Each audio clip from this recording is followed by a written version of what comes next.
اللي كتير مننا بيفتكر ان الشخص ده خنيق، مش الشخص ده موسوس، هو الشخص اللي عنده وسواس الحاجة للطمأنة. النوع ده بيبقى الشخص محتاج يحس ان كل حاجة تمام، فبيبان ان هو مش واثق من نفسه، مع ان دي مش حقيقة. يعني هتلاقيه دايما بيسأل اصحابه هو انتوا زعلانين مني، او يقول لهم على فكرة انا والله لما قلت كذا كان قصدي كذا، كان قصدي حاجة كويسة، اوعى تكونوا فهمتوني غلط، اوعى تكون اتضايقت، اوعى تكون زعلت، اوعى تكون مزهقك، اوعى تكون مصدعك، اوعى تكون تعبتك.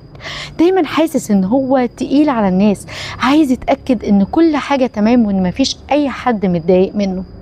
او هتلاقي ان هو بعد ما يبعت لك رساله او يبعت لك فيديو يقول لك شفتوا فهمت قصدي، طب انت فهمت يعني انا عايزه اقول لك ايه ولا انت مش فاهم قوي. وهتلاقيه كمان مروش في حته الدكاتره دي شويه، يعني لو راح لدكتور واكتشف ان هو عنده اي تعب ان شاء الله حتى نزله برد، هتلاقيه بيروح لكذا دكتور ويسأل الصيدلي صاحبه ويسأل قريبه اللي كان لسه بيمر بدور برد، ويقعد يسأل ويطمن ويتأكد، على طول قلقان من كل حاجة وعايز يتأكد ان كل حاجة تمام.